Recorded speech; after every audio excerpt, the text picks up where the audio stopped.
Fala, minha gente linda do coração, tudo bem com vocês? Queridos, eu me chamo Cristiano Lopes e sou professor de Direito Constitucional e Direitos Humanos e fui convidado pelo curso Verbo OAB para ingressar no corpo docente dessa equipe especializada no exame de ordem. E veja só a responsabilidade. Há 12 anos eu ministro aulas para o exame de ordem, tanto na primeira como na segunda fase, e fui convidado a ingressar nesse corpo docente de especialistas e com essa grande responsabilidade de trazer aqui, nessa nossa revisão de mais ou menos umas 2 horas, trazer aqui minhas principais apostas para você nesse próximo exame. Cara, toma anotações, porque eu selecionei aqui aqueles temas mais cobrados, tais como os remédios constitucionais, nacionalidade, dicas sobre os direitos políticos, sobre o executivo, sobre o legislativo e principalmente o tema temido por todos nós, que é o controle de constitucionalidade. Então a minha intenção é que nessa revisão eu possa trazer pelo menos um mapa, eu possa trazer uma trilha sobre os principais pontos e os principais aspectos para te auxiliar a gabaritar as questões de direito constitucional. Meu bebê, então, pega caderno, pega bloco de notas, pega canetinha e já desce comigo. O primeiro tema que nós vamos trabalhar aqui diz respeito aos remédios constitucionais. Aliás, já fica uma dica, tá? Não existe prova de direito constitucional sem pelo menos uma questãozinha sobre remédios. E os remédios constitucionais você vai encontrar na nossa Constituição lá no artigo 5º, entre o inciso 68 até o inciso 73, beleza? Entre o inciso 68 até o inciso 73. Nós temos ali seis incisos que tratam dos nossos 5 remédios constitucionais: o habeas corpus, o habeas data, o mandado de segurança, o mandado de injunção e a ação popular. Vamos conversar um pouquinho sobre cada um deles? Vem aqui comigo. O habeas corpus tem fundamentação na nossa Constituição, lá no artigo 5º, inciso 68. E o dispositivo constitucional me diz que será concedido o habeas corpus sempre que alguém sofrer ou se achar ameaçado em sofrer violência ou coação na sua liberdade de locomoção por ilegalidade ou por abuso de poder.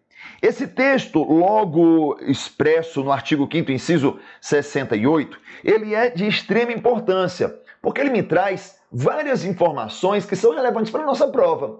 Primeiro, nós temos aqui a nossa base normativa constitucional para a propositura desse remédio.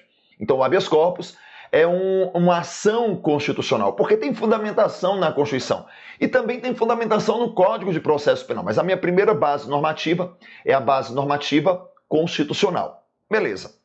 Observe também que o habeas corpus é um remédio constitucional que tem um objeto bem específico: a liberdade de locomoção.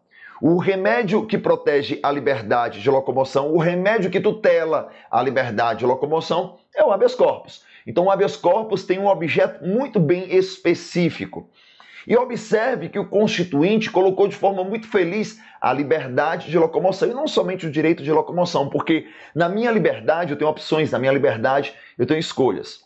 Tanto é assim que o habeas corpus protege o meu direito de ir, vir, entrar, sair, ficar ou até permanecer. Então, observe que nós temos aqui uma amplitude neste dispositivo. O habeas corpus, então, protege a liberdade de locomoção. Então, aqui eu tenho uma interpretação mais extensiva como a tutela do meu direito de ir, de vir, de entrar, de sair e de permanecer. O habeas corpus, não esqueça disso, é uma ação que pode ser impetrada por qualquer pessoa.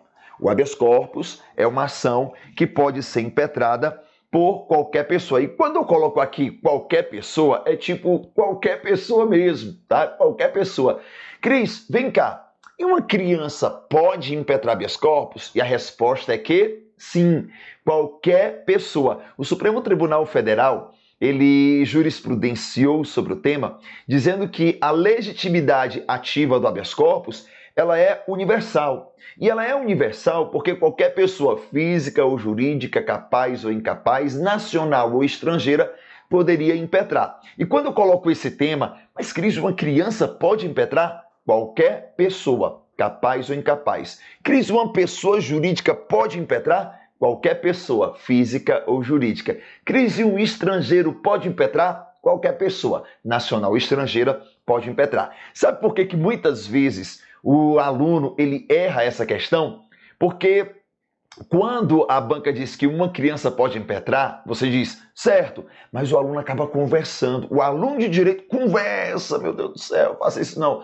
A banca não é sua amiguinha para você ficar conversando com ela, não. E aí a banca coloca que uma criança pode impetrar e a pessoa diz, e o juiz vai conceder? Isso é uma outra pergunta, tá? Isso é uma outra situação. A pergunta aqui é, quem é que pode impetrar o habeas corpus? Quem é que pode impetrar o habeas corpus? Qualquer pessoa. Se o juiz vai conceder ou não, se o juiz vai deferir ou indeferir aquela ação, isso é uma outra situação. Mas aqui o que eu quero saber é quem é que pode impetrar este remédio?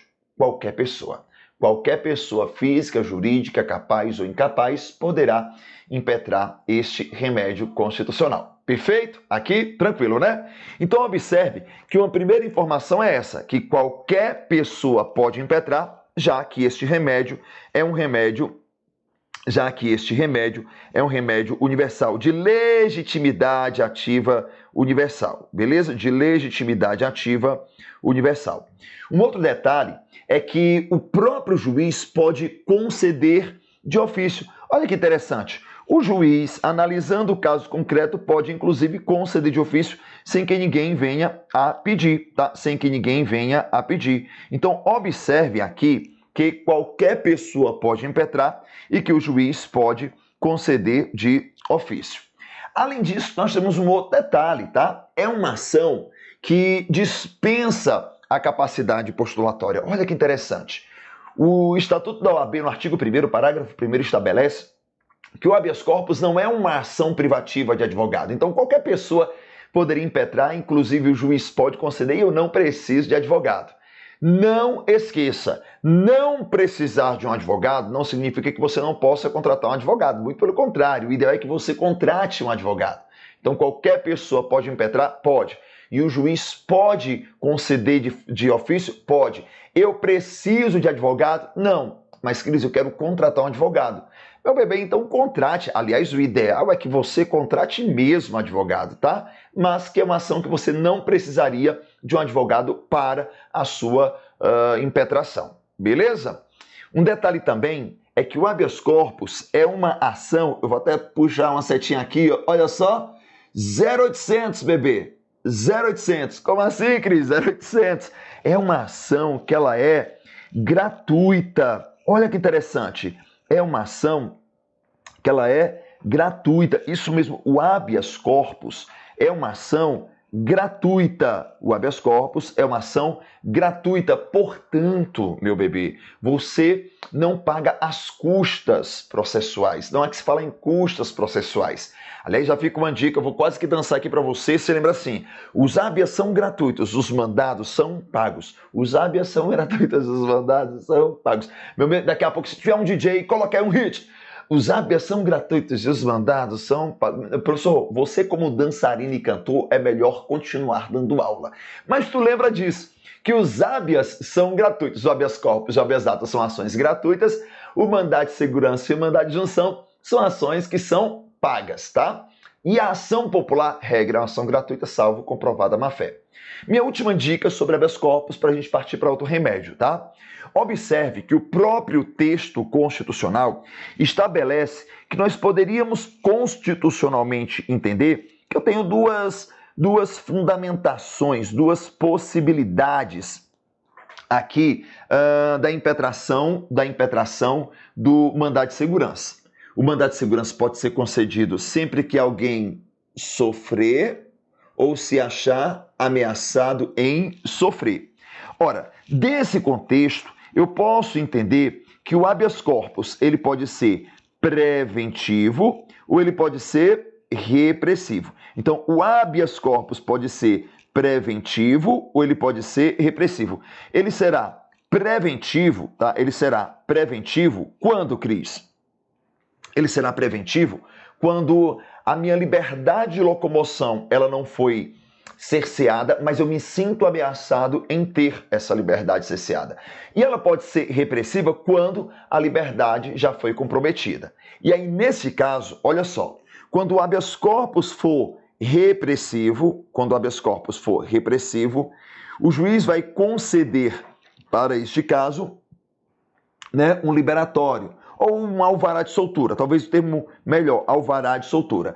E o habeas corpus será preventivo, tá? Quando, Cris? Ele será preventivo quando, tá? Quando houver uma ameaça de prisão e o juiz, nesse caso, concede um salvo-conduto, tá? Concede um salvo-conduto. Perfeito? Além do habeas corpus, eu tenho uma outra ação, que é o habeas data.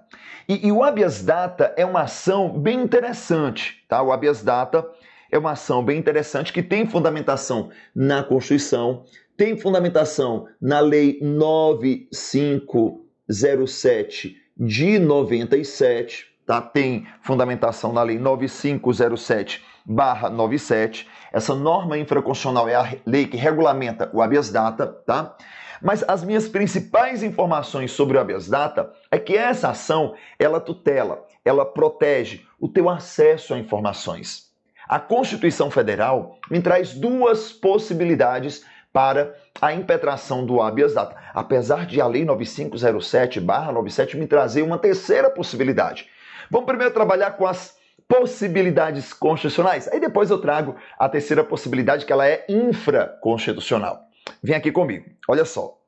De acordo com a Constituição Federal, de acordo com a nossa Constituição, conceder-se-á o habeas data para assegurar o conhecimento de informações relativas à pessoa do impetrante. Olha que interessante. Conceder-se-á o habeas data para o conhecimento de informações relativas à pessoa do impetrante, constante de registro ou bancos de dados de entidades governamentais ou de caráter público, e também ela serve para a retificação de dados quando não se prefira fazê-lo por processo sigiloso, seja ele judicial, seja ele administrativo.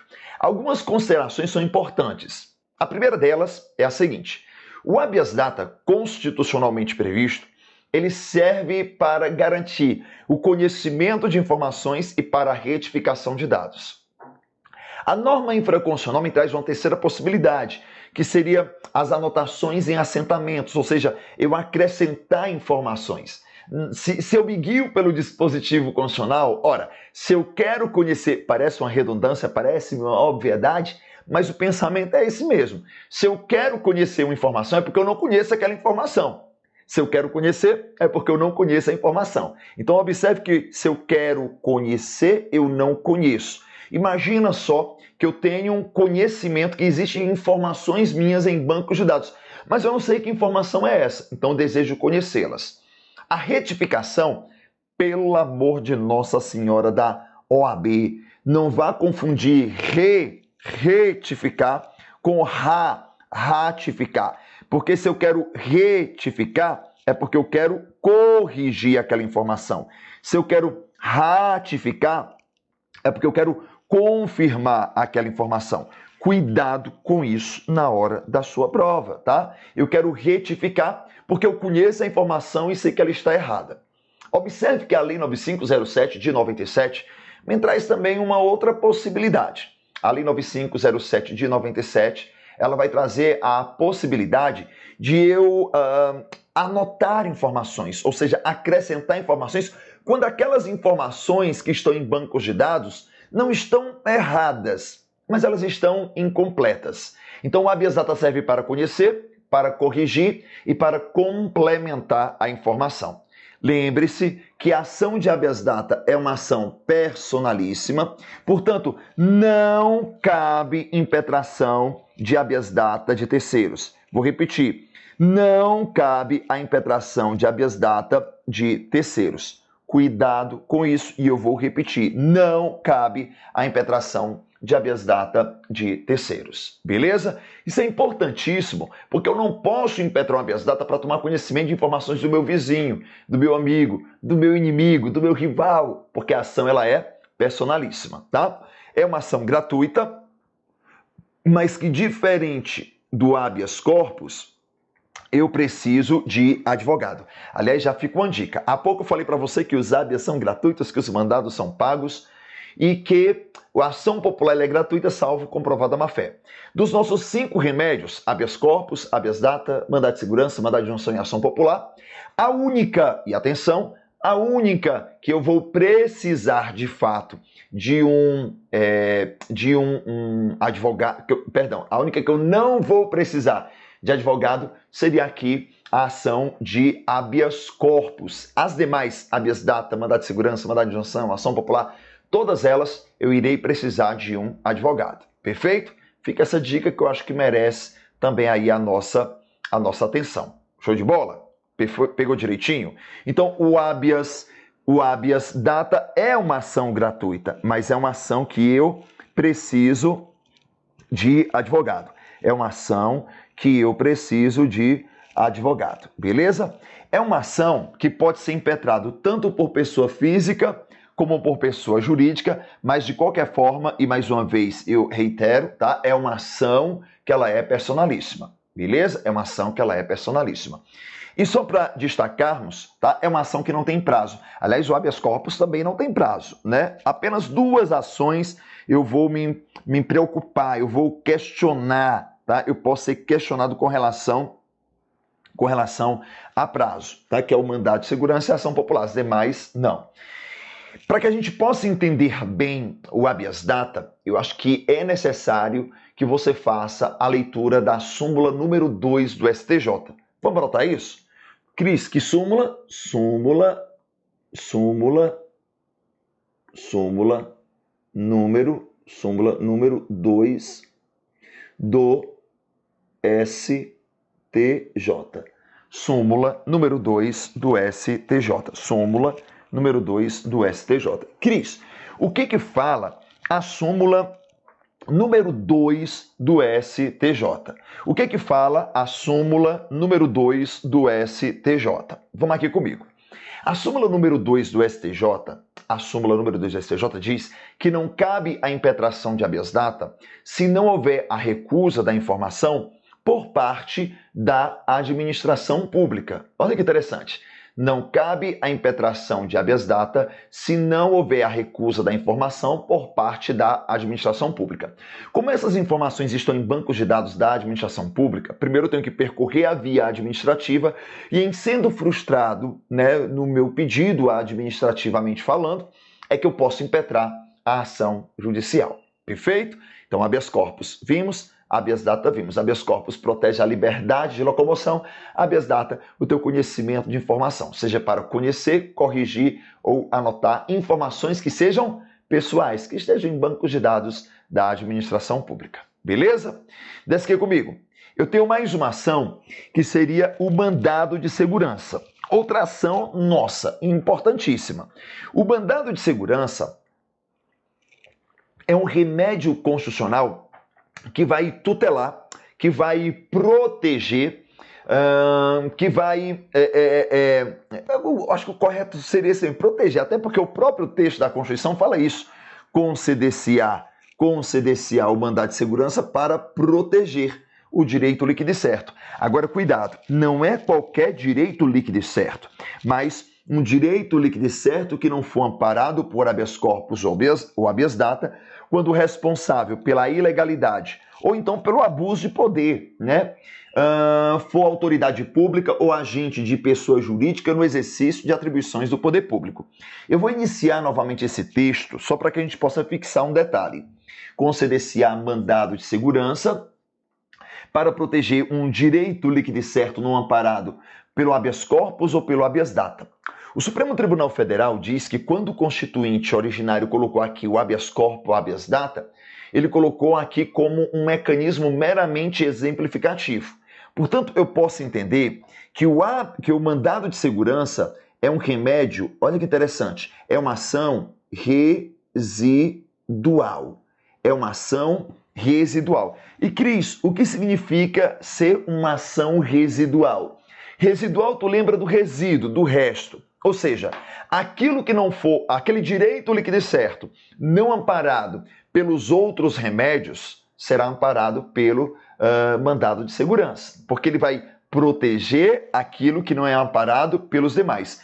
Mas, Cris, o que significa direito líquido e certo? O que significa direito líquido e certo? O direito líquido e certo, tá, é aquele direito, tá, de pronta identificação, de pronta comprovação. Tanto é assim que o mandado de segurança tem prova, e a prova ela é pré-constituída, e a prova ela é documental. Olha que interessante. Mandado de segurança protege um direito líquido e certo, que é aquele de comprovação imediata, né? E aquela ação que a prova ela é pré-constituída e documental. Fica uma dica, não cabe prova testemunhal no mandado de segurança, beleza? Outro detalhe também interessante sobre o mandado de segurança diz respeito ao prazo. Nossa, meu bebê, isso é importantíssimo, tá? Outro dispositivo importantíssimo é o prazo. Mandado de segurança, um detalhe que nós temos que destacar aqui seria o prazo. O prazo é de 120 dias, tá? 120 dias. Esse prazo é um prazo que decai, decadencial.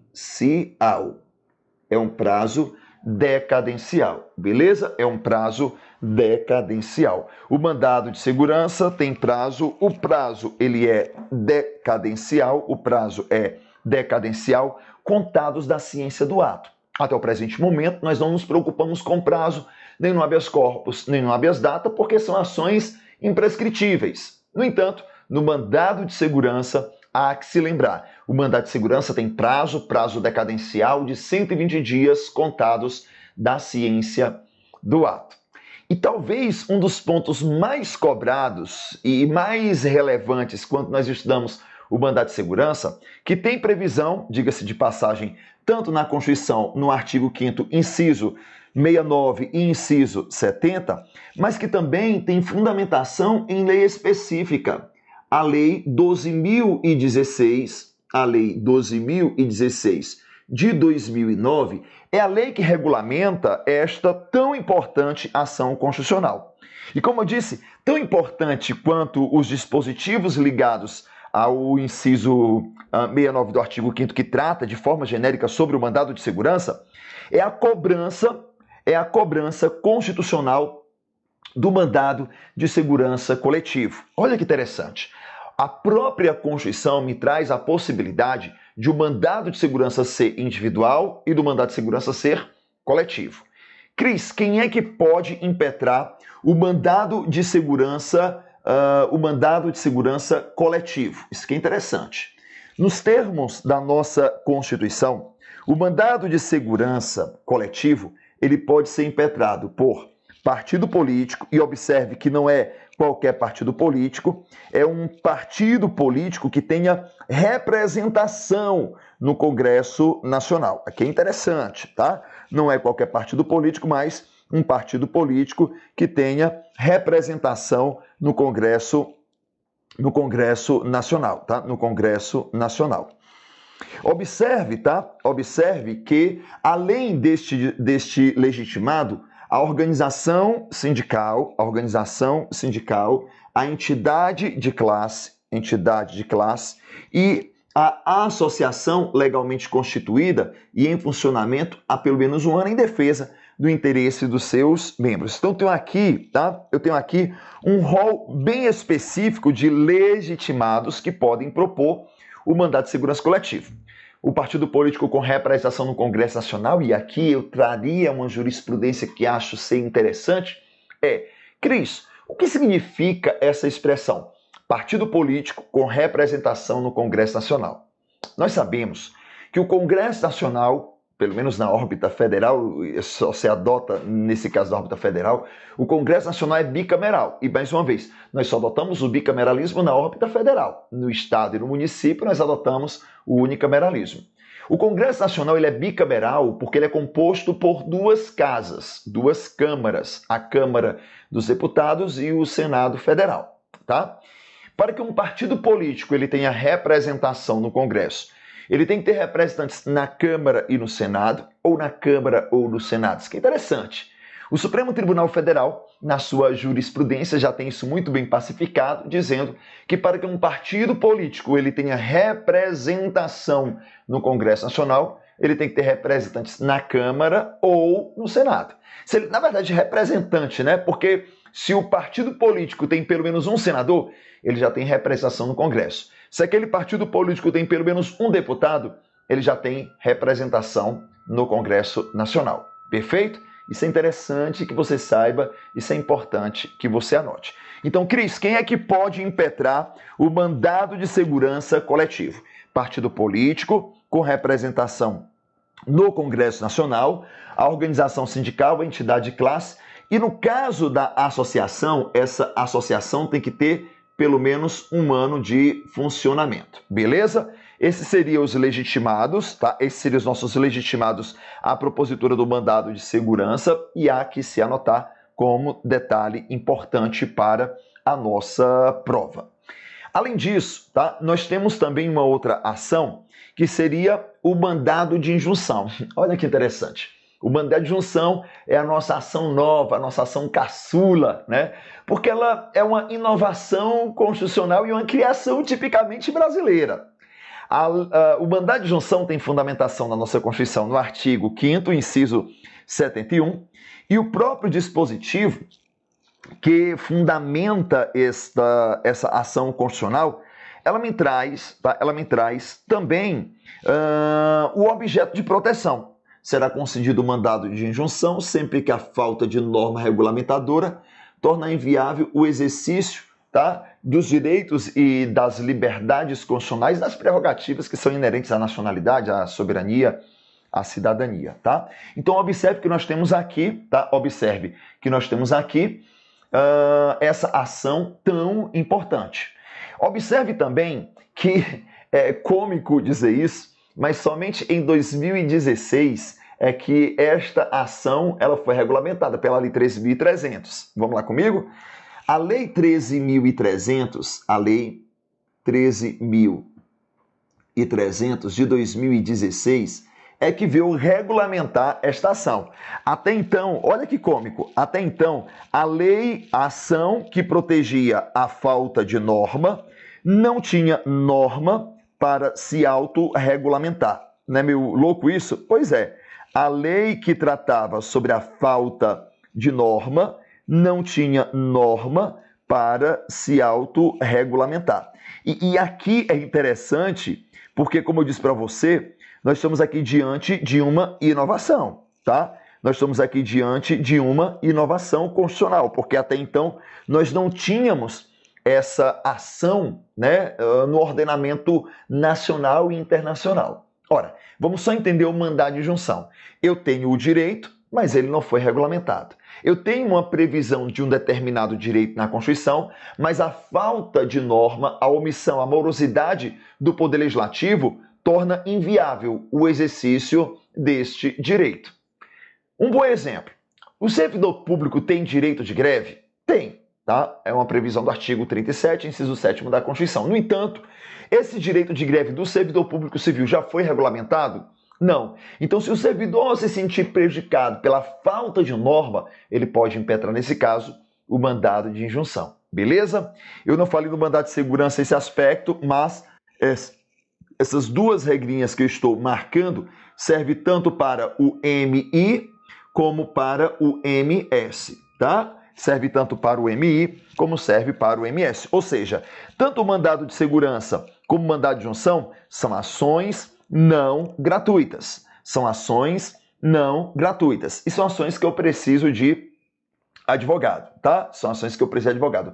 Lembre-se que o direito não regulamentado tem que ter previsão na Constituição. É tanto que o próprio dispositivo do artigo 5º, inciso 71, ele vai destacar que sempre que a falta de norma regulamentadora tornar inviável o exercício dos direitos e liberdades que estão na Constituição. Então isso é importante que você se atente, isso é importante que você destaque, beleza? Então cuidado com isso daqui, porque é extremamente importante, tá? Extremamente relevante. Perfeito?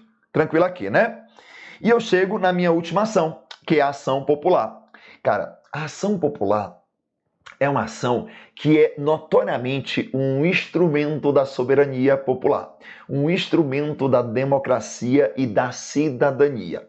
Isso porque o próprio dispositivo da nossa Constituição, quando trata da ação popular, diz que qualquer cidadão é parte legítima para propor uma ação popular que vise anular ato lesivo ao meio ambiente. E olha que interessante, não é qualquer pessoa, é qualquer cidadão é parte legítima para propor uma ação popular, que vise anular ato lesivo contra o patrimônio público, né? Ou entidade que o Estado participe, contra a moralidade administrativa, tá? Ela vai atuar anulando atos lesivos ao meio ambiente e ato lesivo ao patrimônio histórico e cultural. Só para confirmar, ficando o autor salvo comprovada má-fé, isento de custas, né? De custas judiciais, de ônus de sucumbência, beleza? Então, observe que nós temos aqui dispositivo extremamente importante, dispositivo que é extremamente relevante, né, para a nossa prova. Então, algumas informações relevantes sobre a ação popular. Primeiro que não é qualquer pessoa que pode impetrar uma ação popular, mas somente o cidadão. E quando eu leio aqui o cidadão, tá? Eu quero que você entenda cidadão nos termos da Lei 4717 de 65. Essa lei é a lei que regulamenta a ação popular e esta lei vai dizer que o cidadão é aquele que está em gozo dos seus direitos políticos, tá? Ser cidadão é estar em gozo dos direitos políticos. Ser cidadão, tá, é ter título de eleitor. Olha só, porque a Lei 471765 me diz que a comprovação da cidadania é feita pelo título de eleitor. Então observe que uma pessoa jurídica não pode impetrar uma ação popular. Um estrangeiro não pode impetrar uma ação popular, porque é uma ação que ela só pode ser impetrada pelo cidadão que tem título de eleitor, que está em gozo dos seus direitos políticos. É uma ação que, em regra, ela é gratuita, salvo comprovada má-fé. Só para esquematizar uma coisa importante, eu disse que apenas duas ações eu me preocupo com prazo. Quais são elas? O mandado de segurança e a ação popular. Como eu disse para você, o mandado de segurança ela é uma ação que decai, tem prazo decadencial, e o prazo é de 120 dias. Atenção, tá? Já a ação popular é uma ação que tem prazo prescricional, e o prazo prescricional é de 5 anos. Prazo prescricional de 5 anos, beleza? Destaque aqui porque eu acho que esse tema seria de fato importante também para a nossa prova, tá bem? Acabamos de ver nosso primeiro ponto importante. Eu entendo como importantes os remédios constitucionais, o habeas corpus, o habeas data, o mandado de segurança, o mandado de junção e a ação popular. Um outro tema que eu vejo também extremamente importante seria o tema ligado aos direitos políticos. Não vou nem perder tempo. Professor, respira. Não, meu bem, eu quero trazer aqui o máximo de informações que eu possa trazer nessa nossa revisão. E direitos políticos seria também um outro tema importante. E, Cris, na minha Constituição, onde é que eu vou encontrar os direitos políticos? Entre o artigo 14 e o artigo 16. Entre o artigo 14 e o artigo 16. Cara, eu acho que aqui vale muito a pena, tá? Eu acho que aqui vale muito a pena. E quando eu digo que vale a pena, é porque direitos políticos, de fato, é um tema, tá, que que despenca aí nas nossas provas, como um tema extremamente relevante, tá? Como um tema extremamente relevante. Eu separei aqui alguns pontos, dentre eles, as condições de elegibilidade. O artigo 14, para ser bem exato, o artigo 14, parágrafo 3º, ele vai tratar sobre as condições de elegibilidade. E diz que no Brasil, para uma pessoa se eleger, ela precisaria contemplar alguns requisitos, algumas condições. E que condições seriam essas. Olha só. No Brasil, se um indivíduo pretende se eleger, primeira condição é ele tem que ter nacionalidade brasileira. Ele tem que ter nacionalidade brasileira. E Cris, explica isso. Tem que ter nacionalidade brasileira? Sim, porque os estrangeiros, tá? Porque os estrangeiros, eles não podem se eleger, até porque estrangeiro não tira título de eleitor. O próprio dispositivo da nossa Constituição diz que os estrangeiros são inalistáveis e inelegíveis. Então a primeira condição é, tem que ter nacionalidade brasileira. Tem que ser brasileiro nato ou brasileiro naturalizado. Sabendo que alguns cargos só podem ser ocupados por brasileiros natos. Sabendo que alguns cargos, de fato, só podem ser ocupados por brasileiros natos. Mas, tanto nato como naturalizado, poderiam aí se candidatar. Alguns cargos, como por exemplo de presidente, vice-presidente, nós sabemos que são ocupados apenas por brasileiros natos, né? Um outro tema, uma outra condição interessante é o pleno exercício dos direitos políticos, aliás, vou até ampliar, e o alistamento eleitoral. Cris, mas pleno exercício dos direitos políticos, alistamento eleitoral, não teriam aí a mesma intenção, não seria aí a mesma coisa? E a resposta é que não. O alistamento ele estaria muito mais ligado a um cadastramento, ou seja, ele ter um título de eleitor. O pleno exercício é fazer uso desse direito. Não necessariamente porque eu tenho o título de eleitor, eu estou em pleno exercício dos meus direitos políticos. Quer ver um exemplo? Imagine hipoteticamente que cometi um crime, uma infração, e fui condenado, tá, a uma pena de reclusão de 10 anos. Eu perco meu título porque eu estou preso? Não. Mas enquanto durar a minha pena, os meus direitos políticos estarão suspensos. Observe que nesse caso, eu continuo alistado porque eu tenho meu título, mas eu não estou com o meu pleno exercício dos direitos políticos, já que os meus direitos políticos, na ocasião, no estudo em tela apresentado, ele estaria suspenso, beleza? Então não basta ter título, eu tenho que ter título e estar em pleno exercício dos meus direitos políticos. Além disso, eu tenho que ter domicílio eleitoral. Olha que interessante. Domicílio eleitoral na circunscrição. Domicílio eleitoral na circunscrição, tá? Domicílio eleitoral na circunscrição. Cris, o que significa isso, tá? Eu só posso me eleger onde eu tenho meu título de eleitor, onde está a minha zona eleitoral. E aí não confunda o domicílio eleitoral com o domicílio civil. O domicílio eleitoral é a minha zona eleitoral. O domicílio civil é onde eu moro. Então você não vota na sua casa. São coisas distintas. Um outro detalhe também que já foi regulamentado é o partido político. Tem que ser filiado a um partido político. Tem que ser filiado a um partido político, tá? A filiação partidária também é uma marca interessante. A filiação partidária também é uma marca interessante, tá? Como assim, Cris?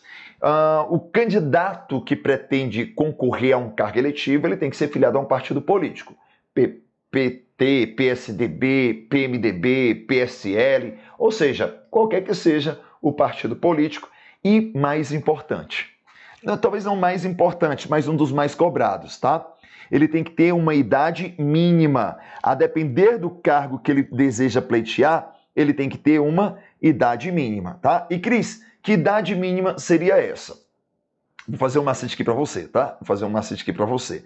Que idade mínima seria essa? Pronto. Olha só, se eu quero ser presidente da República, eu tenho que ter no mínimo 35 anos. Se for senador também há 35 anos.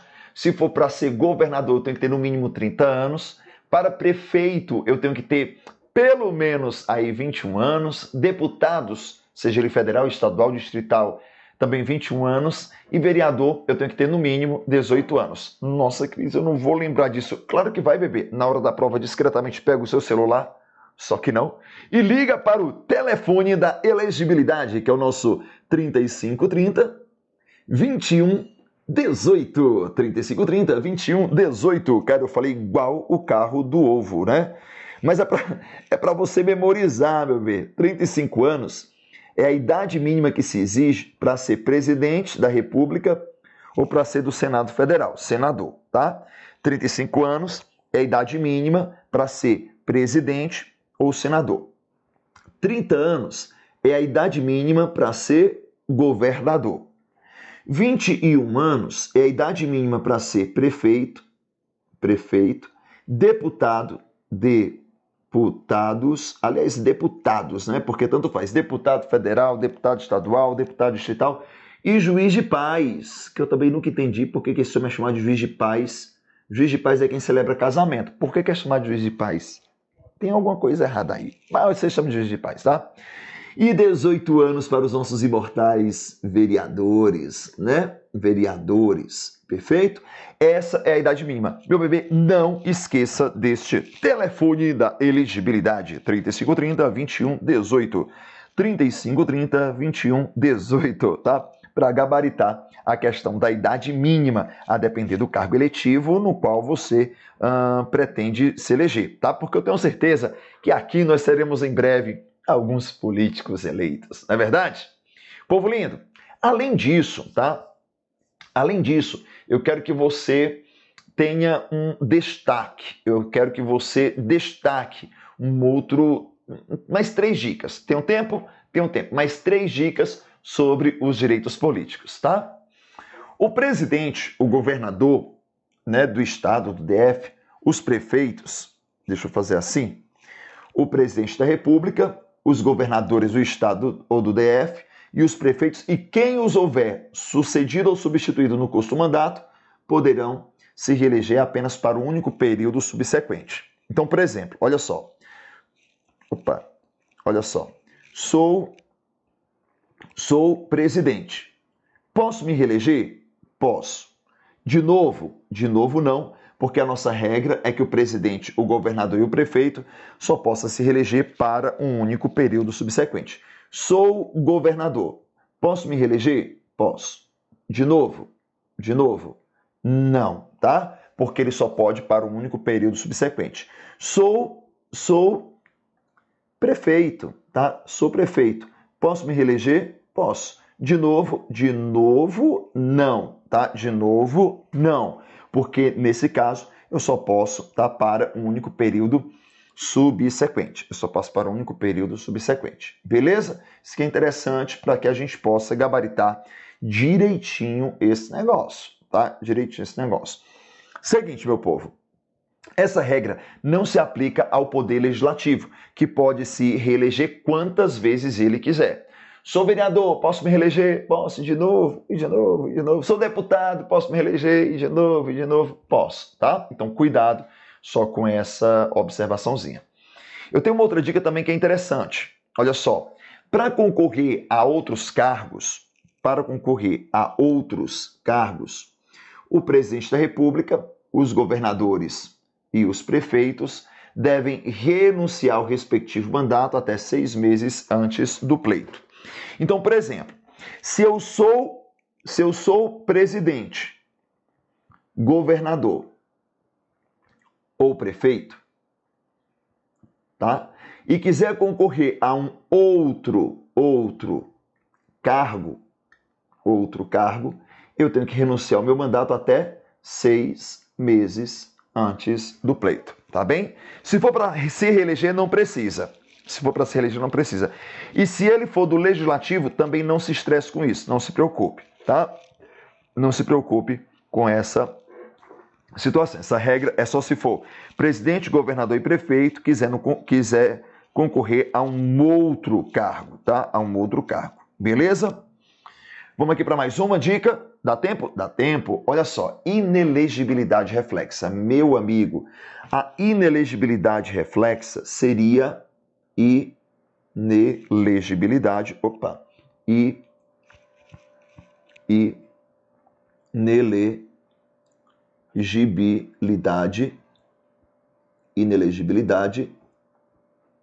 reflexa, tá? A inelegibilidade reflexa.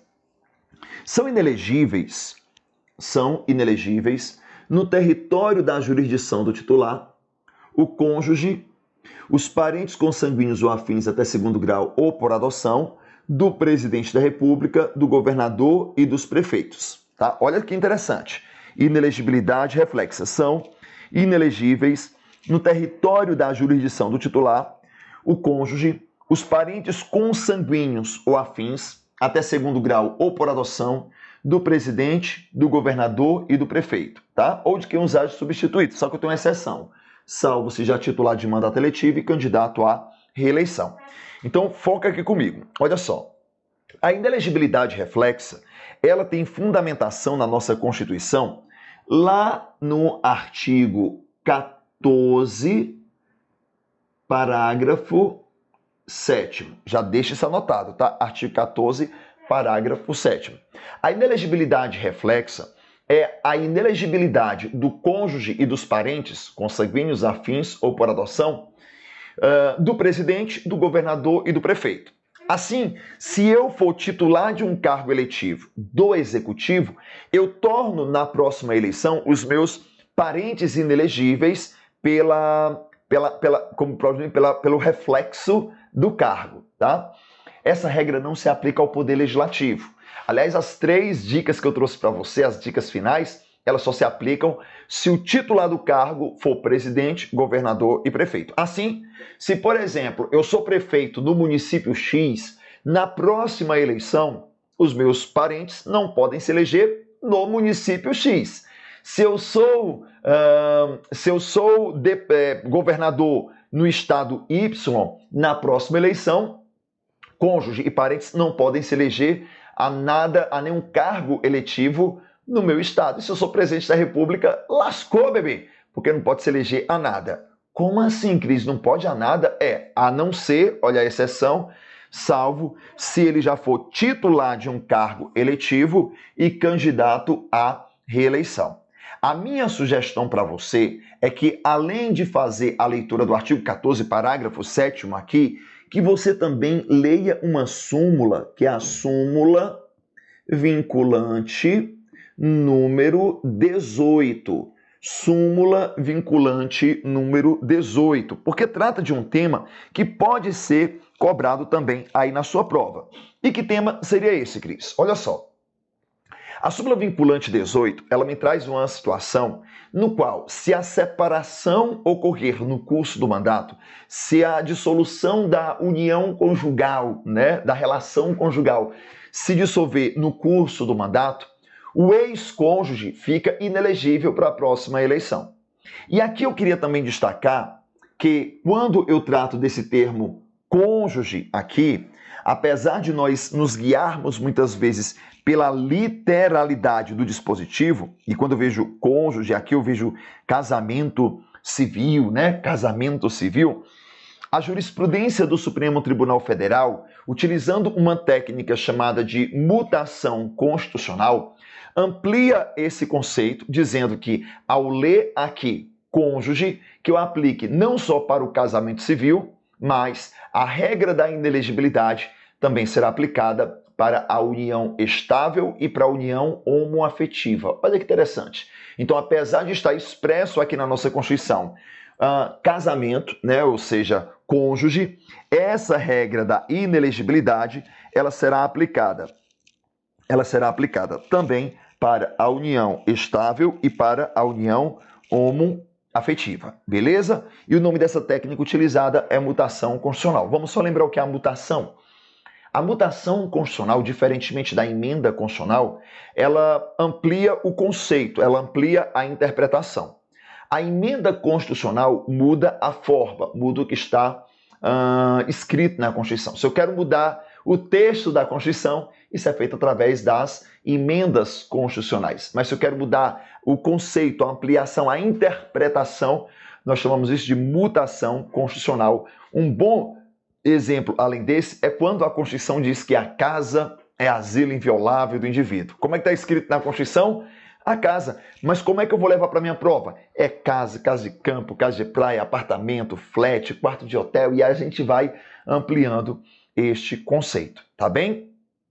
Como o meu tempo está se esgotando aqui, eu vou dar um intervalozinho bem rápido, mas no próximo bloco a gente vai prosseguir trazendo mais dicas nessa nossa revisão, porque eu quero que você gabarite somente as 7 questões de direito constitucional. Então nem saia daí, já vai no próximo bloco para a gente prosseguir o nosso estudo. Perfeito, EV? Eu volto já.